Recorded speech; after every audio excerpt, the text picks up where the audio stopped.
Next up, we have Manjinder. Michael just mentioned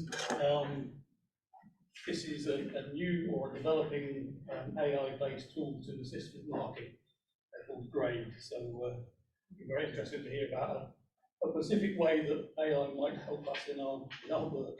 Hi everybody, I'm Manjinder. I'm the co-founder and CEO of Graide. What you might have noticed is that there's an AI in the middle, and it actually also spells out aid. And that's kind of the whole ethos of what we've done as a company, is that we're really trying to use AI to be an assistant to you while you're doing your marketing. The whole goal being, we want to give more feedback faster than ever before. So we are actually a spin-out. So I used to be a postgraduate student. I did theoretical physics, PhD in theoretical physics right here at the University of Birmingham. And during that process, I was a TA. I did a lot of the marking during that process. Now, I've done marking as a private tutor and also as like a substitute teacher in schools, and got a lot of experience around all the pains associated with that process. Now, I don't think I'm the first person to experience this. I reckon anybody who's done any teaching whatsoever has had the same experience. But the difference was, I was fortunate enough to have a team around me to try to build something that could actually provide value. So we built and deployed the platform in 2020, and we've grown it and got some seed investment in 2022, and things are going quite well so far. We're in different universities across the country, but also some in America and Australia too. Now, our ethos is to use technology to make people's lives easy, and then wherever possible, we sprinkle in artificial intelligence to supercharge things. And hopefully you'll see that this is what we do. Now, this was my experience when it comes to assessment and feedback. Primarily, the one thing I really noticed was the segmentation of systems. So almost everything required a different tool. And then there's the concept of doing things either digital or analog or formative or summative, and how many people are going to do the marking? How do you organize all of that? How do you get the feedback to the students? How do you get some analytics after you've done all this work? And you repeat this process year in, year out. So what we wanted to do is we wanted to just clean this all up and put it all in one place. So whether you're doing formative assignments or summative assignments, you can do it in Graide. If you're doing analog assignments or digital assignments, you can do it in Graide. You can do the marking, the delivery of feedback, the assignment creation, and get your analytics all in one place. And that ethos is, what you'll notice is, I'm not talking about AI at all here. I'm just talking about technology at the moment. And that comes core to that first point that I made. And when it comes to the marking, however, we wanted to do two things. We wanted to save time with technology, and we wanted to use AI to supercharge it and take it to a whole other level. Now, I've mentioned this AI bit a few times now. So what does it actually mean? Well, in terms of the process, it's quite simple. Whenever a student submits some work, we process it. And we ask the question, has the AI seen this type of answer before? If it's not seen it before, it's given to a teacher. That teacher then marks it like they normally would, and effectively trains the AI, because it gives the AI the information it needs to know to recognize that information. So the next time a student response comes by, if it's similar in any sort of capacity, we can say, well, this looks similar. We think this is what the feedback should be. Do you agree? Do you disagree? It works in tandem with you. It's an assistant. It's not a replacement. And this feedback loop allows you to save lots of time. So in the University of Birmingham, we did a A/B test with a mathematical assignment, and we saw that we could reduce the amount of time it takes to mark work by 89%. And that's sit-down marking time. That's not like, submission to delivery. And then in a pilot with JISC, actually, we showed that Aston University could reduce their marking times by 78% on certain exam prep. Now, hopefully, we've got to the demo phase. And I'm going to show you 4 different things. I'm going to show you the student interface, an analytics dashboard, what it looks like to mark things with AI and not AI, and finally, what it is to create an assignment. So, as a student, I get launched. So I don't know if you can see, but there's another tab right here. I've launched directly in from Canvas, and I've got into my assignment page.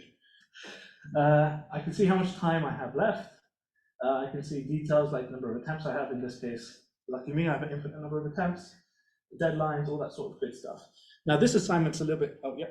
The first question's an interesting one, multiple choice, but it's asking about the solar system. Then we got a short answer text question about the theory of evolution with Charles Darwin. And here's a mathematical question asking about differentiation of mathematics, or this mathematical expression. And lastly, for whatever reason, we have an essay question using Othello. So it's quite a diverse assessment. But if we go in and submit this, and I scroll down, you'll notice that, I mean, giving multiple choice questions some feedback isn't that surprising. But even with my short answer text question, I'm able to get specific regional feedback on the relevant keywords and stuff that have been identified. For my mathematics solution, I can take into account the working that's been given here.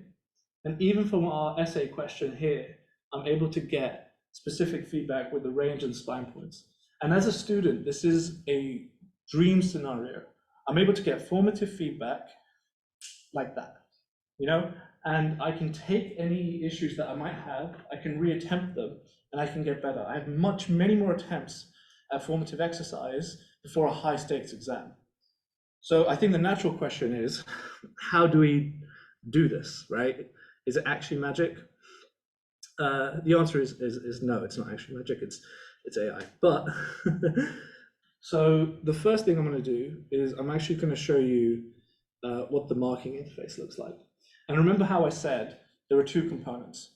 Use technology to make your life easy, and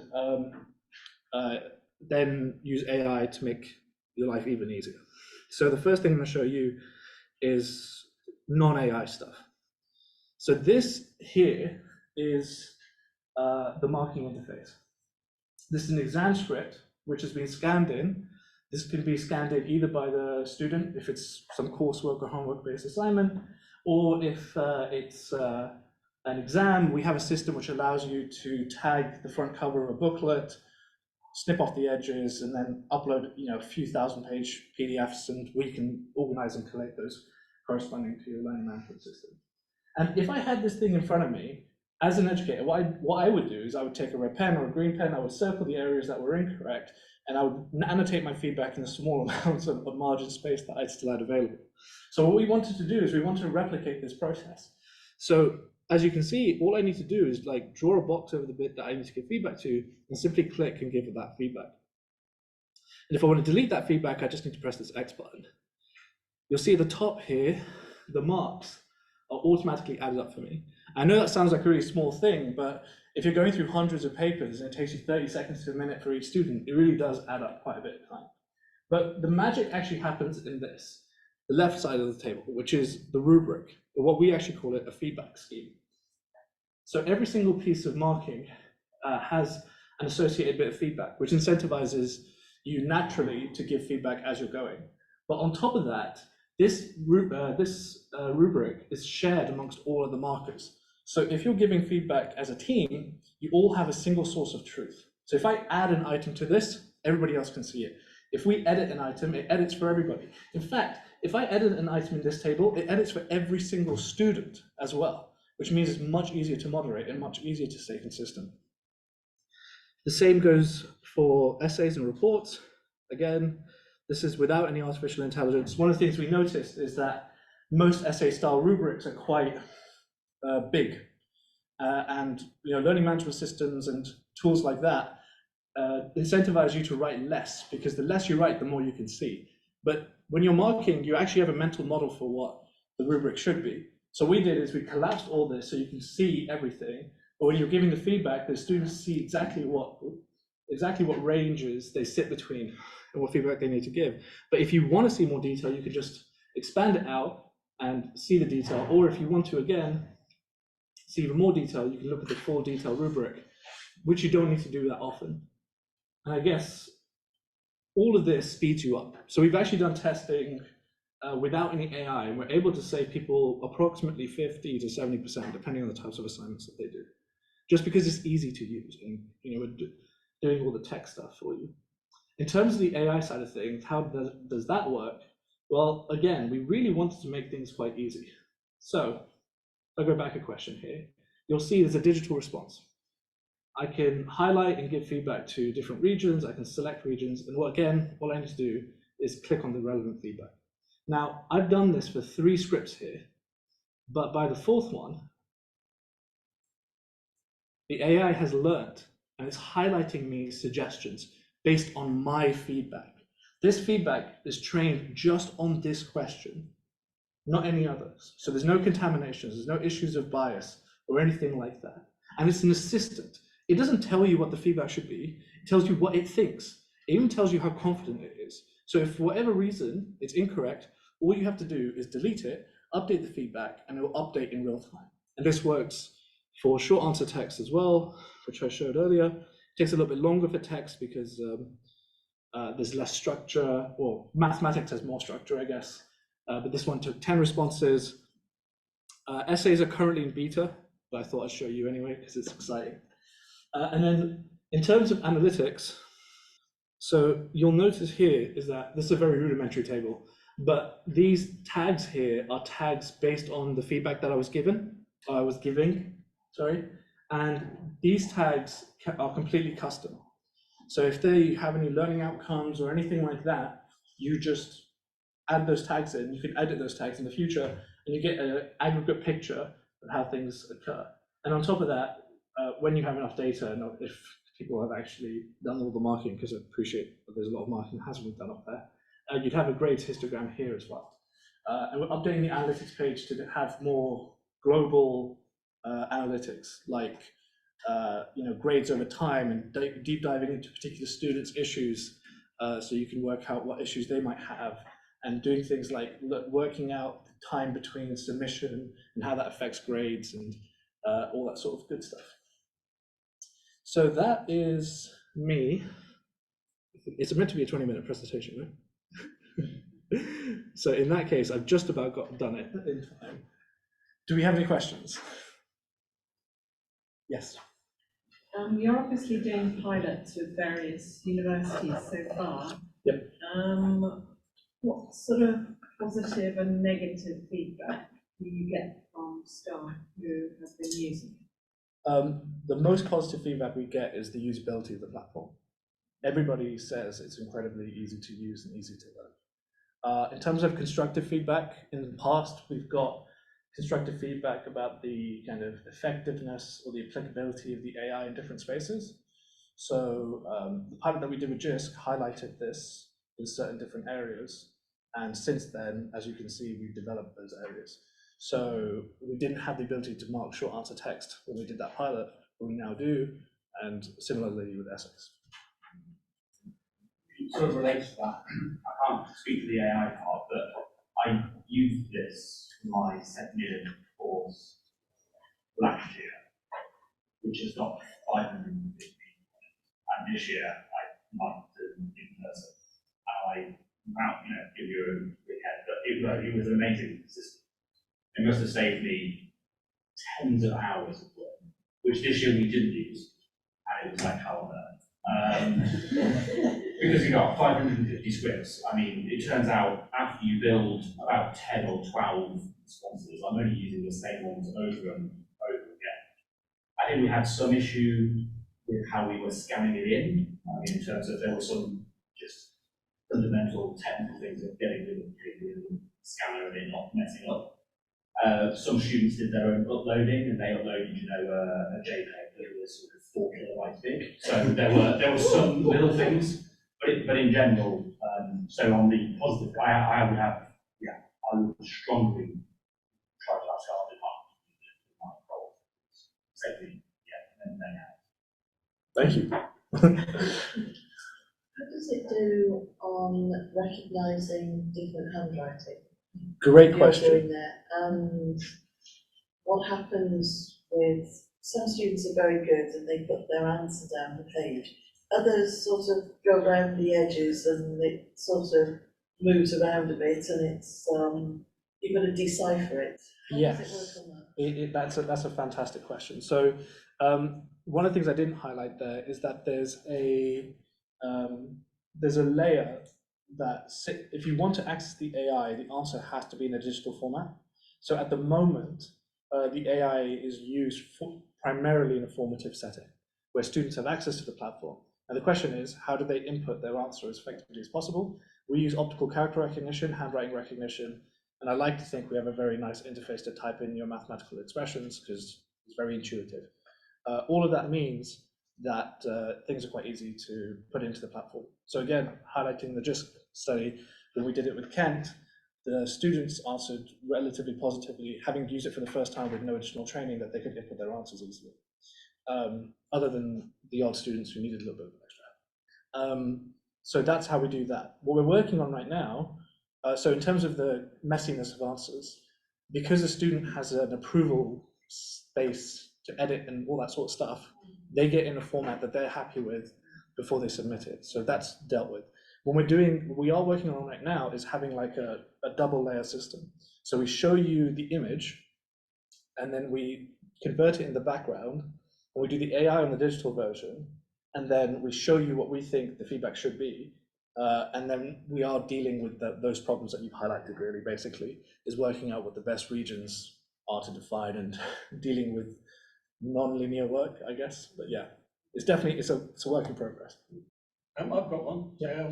So obviously a lot of universities will probably already have various assessment platforms. Yep. So are you, and you're kind of offering very much an end-to-end solution. So are you looking at kind of providing bits of your system that could plug into other people? You know, Wiseflow is probably a well-known one. Some universities are using. So how could that work? Yeah, it's a good question. So we integrate with learning management systems through LTI. I know Wiseflow is working on an LTI integration. So if they wanted to, they would just have an open end that we could connect with, and that would be pretty trivial. A lot of other assessment platforms are, like you said, piecewise. And again, they integrate with the core hub, which tends to be the learning management system. So we don't necessarily need to integrate with them as much as we need to integrate with your central hub, which we do. Yep. Do you have any like cheating detection? I'm glad that you said that. So we're actually working on something called document integrity. So Michael said quite a lot of stuff about checking whether content is written by ChatGPT with things like burstiness and content analysis, but also watermarking. But one of the things we realized is because we're an end-to-end solution, students submit their answers on our platform, and we can just have a log of history of their interactions with the work. So we can do things like detect whether they've copied and pasted stuff, detect how frequently they're typing, is it a regular cadence, whether they're editing, whether they're deleting, how they're interacting with the work.